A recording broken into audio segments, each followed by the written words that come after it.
Hello guys welcome to cine glim shorts. ఈరోజు మరో కొత్త మూవీ రివ్యూతో మళ్ళీ మీ ముందుకొచ్చేసాం. ఈరోజు మనం రివ్యూ చేయబోయే మూవీ ఏంటంటే 'మిత్ర మండలి' అండ్ ఈ సినిమా నేను చూసాక నాకేమనిపించిందో మీతో షేర్ చేసుకుందామని వచ్చేసాను.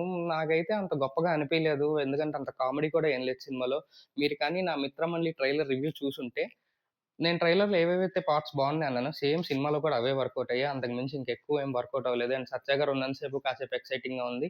రిమైనింగ్ అంతా చాలా ప్లెయిన్‌గా ఉంది. ఫస్ట్ హాఫ్ అంతా చాలా ప్లెయిన్‌గా ఉంటుంది. ఒక స్టోరీ రివీల్ చేయను. ఒక ఇంటర్వెల్ ముందు ఒక 5, 10 మినిట్స్ బావుంటుంది. అండ్ క్లైమాక్స్‌లో ఒక 5, 10 మినిట్స్ బావుంటుంది. అంతకు మించి సినిమా అంతా చాలా ప్లెయిన్‌గా ఉంటుంది. అండ్ నా పర్సనల్ ఒపీనియన్ ఏంటంటే ఇది రైటింగ్ దగ్గరే ఎక్కడో ఫెయిల్ అయింది. కామెడీ సరిగ్గా వర్కౌట్ అవ్వలేదు. ఇంకా మంచి రైటింగ్ ఉండుంటే బావుండేదేమో అని నేను ఫీల్ అయ్యాను. 'మిత్రమండలి' మూవీ ట్రైలర్ కనుక మీరు చూడకపోయి ఉంటే ఒకసారి వెంటనే ఎళ్లి నా ఛానెల్‌లో ఆ ట్రైలర్ రివ్యూ ఉంటుంది. అది చూసేసి నేను ఏ పాయింట్స్ అయితే చెప్పానో అవి కరెక్టో కాదో కింద కామెంట్స్‌లో చెప్పేయండి.